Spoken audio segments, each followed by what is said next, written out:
గతంలో జగన్మోహన్ రెడ్డి ఒక పదాన్ని వాడేవాడు. దుష్ట చతుష్టయం అని చెప్పి నాడు ప్రతిపక్షంలో ఉన్నటువంటి టీడీపీ, జనసేన, బీజేపీలు కానివ్వండి, ఈనాడు, ఆంధ్రజ్యోతి, టీవీ5లు కానివ్వండి, వీటన్నిటినీ కలిపి ఒక పేరు పెట్టాడు. దుష్ట చతుష్టయం అని. అంటే రాష్ట్రానికి వీళ్ళు నష్టం తప్ప ఏ లాభం చేయరు, మంచిని ఏ రోజు కూడా ఒప్పుకోరు, చూపించరని చెప్పి ఒక పేరు పెట్టాడు.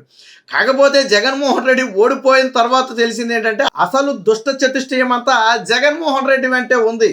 కానీ జగన్మోహన్ రెడ్డి వాళ్ళు చేసే పనులను ఎదుటివారికి ఆపాదించే ప్రయత్నం చేశారు.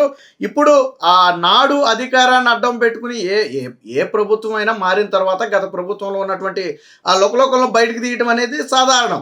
జగన్మోహన్ రెడ్డి కూడా గతంలో టీడీపీ ప్రభుత్వంలో ఉన్న లోకలోకలను బయటికి తీయాలని విశ్వ ప్రయత్నం చేసి 4.5 ఏళ్ల పాటు ఏమీ తీయలేక ఈయన అమరావతిలో భూములు అన్నాడు, లేకపోతే ఇంకోటి అన్నాడు, అక్కడ అక్రమం అన్నాడు, ఇక్కడ అక్రమం అన్నాడు. ఎన్నికలకు ముందు 10 లక్షల కోట్లు చంద్రబాబు నాయుడు సంపాదించాడు అన్నాడు. చివరికి ₹10 కూడా నిరూపించాల.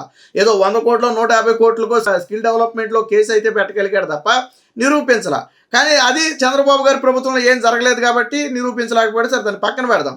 మరి జగన్మోహన్ రెడ్డి హయాంలో ఏం జరగలేదంటే జరిగిందో లేదో ప్రజల ఎన్నికల్లో తీర్పు ద్వారానే చెప్పారు. ఆల్రెడీ అడ్డంగా దోచుకున్నటువంటి అవినీతి అక్రమాలు ఒక్కొక్కటిగా తాజాగా బయటికి రానే వస్తున్నాయి. ఇప్పుడు ఒక ఆర్టికల్ అయితే రావడం జరిగింది. ఏంటది అంటే వైసీపీ దుష్ట చతుష్టయం చేసినటువంటి అరాచకాల మీద ఒక ఆర్టికల్ అయితే రావడం జరిగింది. అధికార అరాచకం అని చెప్పి, అంటే నాడు అధికారంలో ఉన్నప్పుడు అధికార అరాచకం అని చెప్పి వచ్చింది. 5 ఏళ్ల జగన్ పాలనలో యథేచ్ఛగా ప్రైవేటు ప్రభుత్వ ఆస్తులు, ప్రకృతి వనరుల దోపిడీ. సరే, ఇది అందరికీ తెలిసిన విషయమే. మాడ అడవులను సైతం కొట్టేసి ఇళ్ల స్థలాలు ఇవ్వాలనుకున్నటువంటి వ్యక్తి ఎన్జిటి ఏదైతే ఆంక్షలు విధించిందో ఇసుక తవ్వకాల మీద దాన్ని ఉల్లంఘించి దాన్ని కళ్ళు కప్పి కలెక్టర్ల చేత తప్పుడు నివేదికలు ఇప్పించి మరి చేయటం కానివ్వండి. గనుల్లో లీజుకి ఎకరం తీసుకుంటేనేమో 10 ఎకరాల్లో దవ్వుకునేవాళ్ళు. అంతెందుకు ఋషికొండకు మీకు గవర్నమెంట్ ఎంత అనుమతి ఇచ్చింది, సెంట్రల్ గవర్నమెంట్ ఎన్జిటి ఎంత అనుమతి ఇచ్చింది, మీరు ఎంత పరిధిలో మీరు దాన్ని తవ్వేశారు. కోర్టు ఆంక్షలు వేసింది కదా, ఎన్జిటి ఆంక్షలు వేసింది కదా. సో ఇవన్నీ ఒక ఉదాహరణలు. చేతులు మారిన 1000 ఎకరాల భూములు, ఇసుక గనులు, రేషన్లో భారీ అక్రమాలు. నెంబర్ 2 పెద్దిరెడ్డి 1000 కోట్ల అర్చన.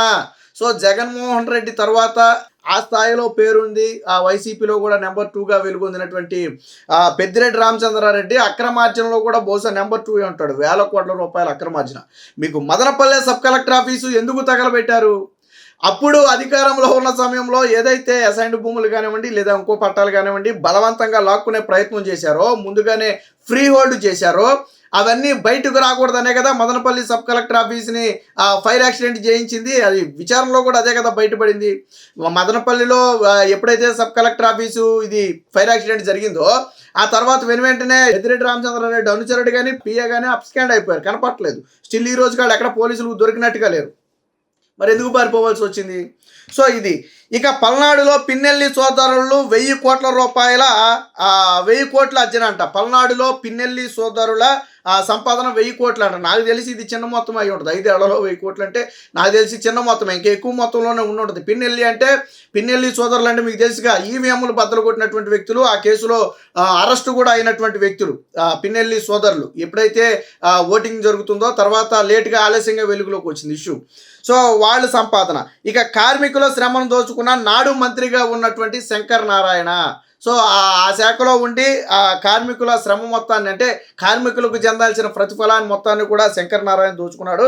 ఇక రోజా ఇలాకాలో మున్సిపల్ చైర్మన్ పదవికి బేరం ఏదో 40 లక్షలు 30 లక్షలు ఏదో బేరం కుదిరిందా, ఫైనల్గా 20 లక్షలకు ఒప్పందం చేసి ఒక 5 లక్షలు 10 లక్షలు కూడా డబ్బులు కూడా ఇచ్చారని చెప్పి వైసీపీకి చెందినటువంటి ఒక మహిళా కార్పొరేటర్ బయటకు వచ్చి ఆరోపణలు చేసినటువంటి పరిస్థితి. ఎన్నికలకు కొద్ది రోజుల ముందు. కాదు అని రోజా కూడా చెప్పలేదు. స్టిల్ ఈ రోజుకి కాదు అని రోజా కూడా చెప్పలా. వాళ్ళ దగ్గర ప్రూఫ్స్ ఉన్నాయి. వచ్చి డబ్బులు తీసుకెళ్ళి కానివ్వండి, లేదా వాట్సాప్ చాట్లు కానివ్వండి, అవన్నీ కూడా ఆవిడ దగ్గర ప్రూఫ్స్ ఉన్నాయి. సో అంటే ఇలాకాలోనే ఈ బేరం ఉందంటే దీంతో పాటు తిరుమల దర్శనాల అపవాదం కూడా రోజా మీద ఉంది. ఏంటి, తిరుమల దర్శనాలు చేపిస్తానని చెప్పి వాళ్ళ దగ్గర డబ్బులు వసూలు చేసి గుంపులుగా వెళ్ళి రోజా దర్శనాలు చేయించుకుని సొమ్ములు చేయించుకుందని చెప్పి అదొక ఇది ఉంది. అంటే మొత్తంగా ఏ కోణంలో కనపడితే ఆ కోణంలో దోచుకోవడం వీళ్ళ ఉద్దేశం. ఇక కడప జిల్లా, జగన్మోహన్ రెడ్డి సొంత జిల్లా అయినటువంటి కడప జిల్లాలో 3500 ఎకరాలు ఆక్రమణకు గురైందని చెప్పి ఒక వార్త వచ్చింది. మరి అది జగన్మోహన్ రెడ్డి దోచుకున్నాడా లేదా అవినాష్ రెడ్డి దోచుకున్నాడా తెలియాలి. ఎందుకంటే వీళ్ళిద్దరిని కాదని కడప జిల్లాలో ఆ స్థాయిలో దోచుకునే నాయకులు లేరు. అక్కడ స్థానిక ఎమ్మెల్యేలు ఉన్నా కడపలో చీమ చిటుకుమన్న అది జగన్మోహన్ రెడ్డికి అవినాష్ రెడ్డికి తెలియకుండా జరగదు. మరి అది ఎవరు దోచుకున్నారు, ఎంత దోచుకున్నారు అనేది బయటపడాలి. ఇవన్నీ కూడా విచారణలో బయటపడే అంశాలు. ఇక దందాల ద్వారంపూడి 5 ఏళ్లలో అడ్డగోలు అక్రమార్జన, నాటి సీఎం జగన్ అండతో బరితెగింపు, ఎన్నో బెదిరింపులు, దౌర్జన్యాలు, కబ్జాలు, బినామీని అద్దె అడిగినందుకు యజమాని నుంచే 3 కోట్ల రూపాయలు వసూలు. అంటే ద్వారంపూడి చంద్రశేఖర్ రెడ్డి బినామీ దగ్గరికి వెళ్ళి వాళ్ళేదో అద్దెకిచ్చుంటారు, గోడౌన్లో ఇంకోటి ఇచ్చుంటారు, ఆ అద్దె అడిగాడని చెప్పి అసలు ఆ ఇంటి అద్దె అడిగిన యజమాని నుంచే 3 కోట్ల రూపాయలు వసూలు చేశాడంట ద్వారంపూడి. అంటే దౌర్జన్యానికి పరాకాష్ట ఇది. వాళ్ళ దగ్గర తీసుకున్నారు, సరే మీరు ఎంత అయినా సంపాదించుకోండి, ఆ రెంట్ అనేది ఇవ్వాలి కదా.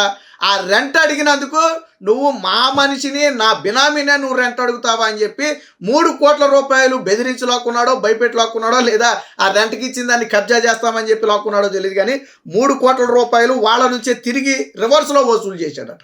వీళ్ళు చెల్లించాల్సింది పోయి రివర్స్లో వసూలు చేశాడు. మరి ఇది దౌర్జన్యం కాదా, ఇది అక్రమం కాదా? మరి ఇలాంటి వాళ్ళందరినీ మరి ప్రజలు ఆ రోజుల్లో ఎలా ఓట్లేసి గెలిపించారో అర్థం కావట్లా. కాకినాడలో 100 కోట్ల విలువైన హోటల్ స్థలం 12 కోట్లకే సొంత రొయ్యల ఫ్యాక్టరీకి వంతెన.